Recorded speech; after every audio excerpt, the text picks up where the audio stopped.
नमस्कार. मोदक माई प्रस्तुत मानसीज कुकिंग स्टोरीजमध्ये आपलं सहर्ष स्वागत करत आहे. आता मेथी खूप छान यायला लागली आहे, तर आपण आज बघूया मेथीची सरळ साधी सोपी भाजी.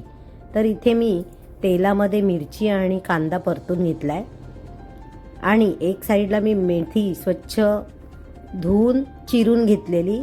खरं नाही चिरली तरी चालते, पण यावेळेस मी थोडीशी चिरली आहे तिला. रँडमली अशीच जर काढून घेतली तरी छान होते भाजी, पण यावेळेस मी थोडंसं बारीक चिरली आहे तिला. अगदी बारीक पण नाही, रँडमली चिरली आहे. तर आपण कांदा मिरची परतून झाल्यावर त्यामध्ये मीठ घालून घ्यायचं आहे, म्हणजे आपला कांदा छान लवकर परतून होईल, छान लाल होईल, वेळ जाणार नाही आपला.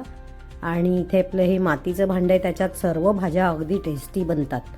त्यामुळे मला हल्ली फार आवडतं की मातीच्याच भांड्यात मी शक्यतो जेवण बनवते.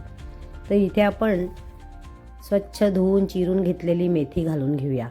पालेभाज्यांवर शक्यतो झाकण घालायचं नाही, त्याने एक तर त्याचा रंग पण जातो आणि कडवट होतात भाज्या. त्यापेक्षा आपण अशाच म्हणजे बिना झाकण घालता भाज्या शिजवून घ्यायच्या. तर इथे मी हा व्यवस्थित कांदा आणि मेथी सगळं एकत्र करून घेते. थोडी थोडी घातली म्हणजे आपल्याला जास्त प्रॉब्लेम होत नाही. आणि ती जसं त्यातलं पाणी संपत जातं तशी ती आळत जाते, त्यामुळे आपल्याला जास्त मोठ्या मोठ्या भांड्यांची गरज नाही पडत. म्हणून थोडी थोडी घालून परतून घ्यायची, म्हणजे आपली भाजी एकसारखी छान होते. आता मी याच्यात थोडं वरनं हळद आणि हिंग घालून घेतलं आहे.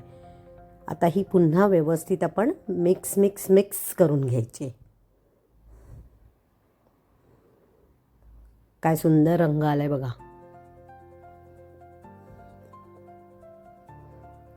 तर तुम्ही कोणत्या भाज्या अशा शिजवता का, म्हणजे बिना झाकण घालता, किंवा पालेभाजी कशी बनवता, मला कमेंट बॉक्समध्ये नक्की कळवा.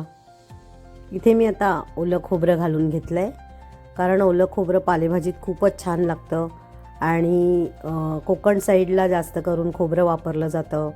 बाकी ठिकाणी शेंगदाण्याचा कूट वापरला जातो, पण आमच्या घरात कोणालाही शेंगदाण्याचा कूट आवडत नाही, त्यामुळे मी हे खोबरं घालूनच करते. आणि थोडीशी भाजी कडवट वाटलीच तर अगदी चवीपुरतं थोडीशी साखर घालायची, ती ऐच्छिक आहे. तर अशी ही आपली भाजी तयार झालेली आहे. कशी वाटली सांगायला विसरू नका. लाईक, शेअर, सबस्क्राईब नक्की करा. पुन्हा भेटूया उद्याच्या भागात. तोपर्यंत इथेच थांबूया आणि तोपर्यंत तुम्ही एन्जॉय करा. बाय.